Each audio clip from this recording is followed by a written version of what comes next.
Bonjour à tous. Dans cette vidéo, nous allons définir deux opérations sur les matrices et ensuite, nous nous intéresserons aux différentes propriétés qui s'y rattachent. Donc, ces deux opérations sont les suivantes. L'addition de matrices. Donc, on va définir comment additionner des matrices et ensuite la multiplication par un scalaire, c'est-à-dire de multiplier une matrice par un scalaire. L'addition est une opération dite interne puisque nous prenons deux éléments appartenant à un même ensemble, c'est-à-dire deux matrices, pour obtenir une troisième matrice. Et la multiplication par un scalaire est une opération dite externe puisque nous prenons un scalaire extérieur aux matrices et on le combine à une matrice pour obtenir une autre matrice. L'addition est donc définie pour deux matrices AB appartenant à un ensemble de matrices de même dimension, par exemple les matrices de dimension m par n, et la multiplication par un scalaire est définie pour un scalaire k appartenant au réel et une matrice A appartenant aux matrices de dimension m par n. Par exemple, j'additionne la matrice A avec la matrice B, où A est une matrice de dimension 3 par 2, 3 lignes, 2 colonnes, et B, une matrice de dimension également 3 par 2. Donc, ce qui est important de retenir ici, c'est que les dimensions de ces deux matrices sont identiques.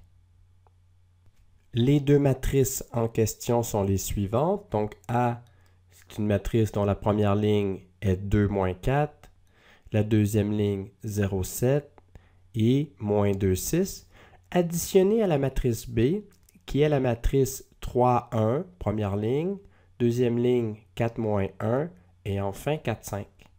L'addition de matrices consiste tout simplement à additionner les éléments associés aux mêmes positions. On a donc pour l'élément 1, 1, 2 plus 3, ensuite moins 4, moins 1. Pour la deuxième ligne, on obtient 0 plus 4, ensuite 7 moins 1. Enfin, pour la troisième ligne, on a moins 2 plus 4 et enfin 6 plus 5. Tout ce qu'il nous reste à faire maintenant pour compléter cette opération, c'est de faire les petits calculs à l'intérieur de la matrice. On a donc comme première ligne 5 moins 5, pour deuxième ligne 4, 6 et enfin la troisième ligne est 2, 11. Remarquez ici que la matrice résultante de l'addition de A et B est également de dimension 3 par 2. Allons voir maintenant comment multiplier une matrice par un scalaire. Prenons le nombre 5 appartenant au réel et la matrice A de dimension 2 par 2 ayant pour première ligne 3, 0 et deuxième ligne moins 1, 2. La multiplication de A par le scalaire 5 s'écrit 5A qui est égal à 5 et maintenant on écrit immédiatement à côté la matrice A, 3, 0, moins 1, 2. La multiplication par un scalaire consiste à multiplier chacun des éléments de A par le nombre 5. On obtient donc 15, 0, moins 5, 10. Remarquez ici que la matrice résultante, la matrice 5A, est également de dimension 2 par 2. L'addition de matrices n'est définie que lorsque les matrices en question sont de même dimension. Et la matrice résultante sera alors aussi de même dimension. Et dans notre cours, lorsqu'on parle de scalaire, on parle de nombre réel. Donc, notre deuxième opération, c'est la multiplication d'une matrice par un nombre réel.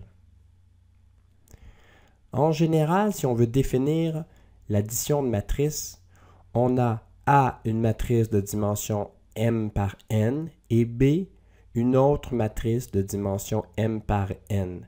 Lorsqu'on les additionne, on obtient une matrice C de dimension m par n, où les éléments de C, les CIJ, sont donnés par la formule AIJ plus BIJ. On additionne les éléments associé à la position IJ pour obtenir CIJ. Quant à la multiplication par un scalaire, prenons K appartenant au réel, donc K est un nombre réel, et A, une matrice de dimension m par n. On a alors que la multiplication de A par K, donc KA, me donne une matrice C de dimension m par n, où les éléments de C, les CIJ, sont donnés par la formule K multipliée par AIJ.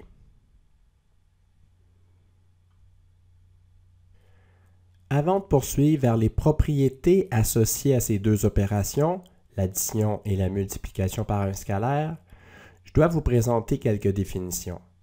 Premièrement, une matrice dont tous les éléments sont nuls est appelée une matrice nulle. On la note 0 ou, de manière plus précise, 0 sous indice m par n.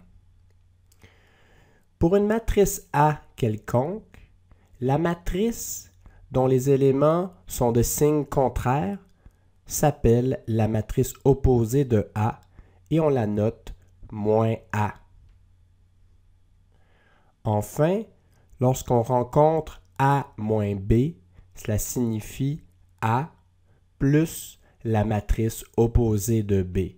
Donc la matrice dont tous les éléments sont de signe contraire à celle de B.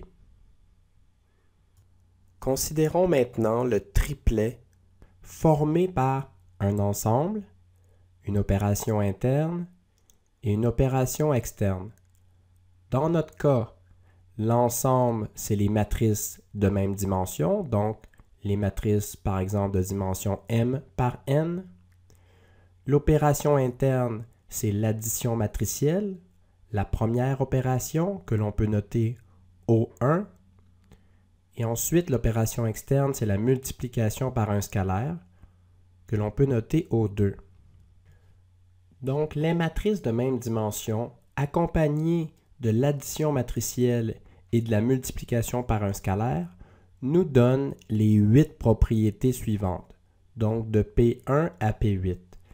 Les 4 premières propriétés sont en lien avec l'addition matricielle. Donc, les P1, P2, P3, P4 sont en lien avec l'addition et P5 à P8 sont surtout en lien avec la multiplication par un scalaire. La première propriété nous dit que A plus B est égal à B plus A. C'est-à-dire que lorsqu'on additionne deux matrices, l'ordre dans lequel on fait l'opération n'a pas d'importance. C'est ce que l'on appelle la commutativité. Ensuite, lorsque j'additionne A avec la matrice B plus C, c'est la même chose que de faire la matrice A plus B additionnée à la matrice C.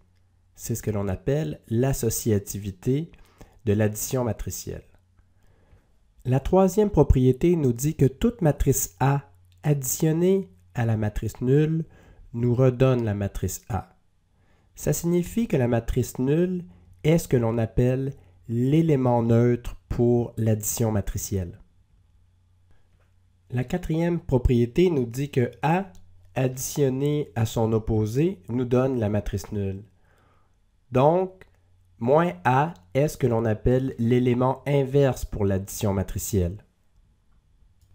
Quant aux autres propriétés en lien avec la multiplication par un scalaire, la première nous dit que le scalaire 1 multiplié par la matrice A me donne A. La P6, le scalaire K qui multiplie une somme de matrices, alors on peut distribuer le scalaire K, on obtient KA plus KB. La propriété 7 nous dit que lorsqu'on a une somme de scalaires qui multiplie une matrice A, on peut alors distribuer en quelque sorte la matrice A, on obtient KA plus LA. Enfin, la dernière propriété, lorsque j'ai K fois la matrice LA, on peut alors regrouper les scalaires et faire LK qui multiplie la matrice A. Pour compléter cette vidéo, j'ai deux remarques à vous faire. Premièrement, le trio formé par l'ensemble des matrices de même dimension accompagné de l'addition matricielle et de la multiplication par un scalaire, forment une structure algébrique que l'on appelle espace vectoriel. Et deuxièmement, dans tout espace vectoriel, et en particulier pour les matrices, le scalaire 0 multiplié par une matrice A me donne la matrice nulle, la matrice 0, et le scalaire moins 1 multiplié par une matrice A me donne la matrice moins A, c'est-à-dire l'opposé de A.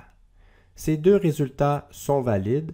On a donc 0 par A donne 0 et moins 1 par A donne moins A.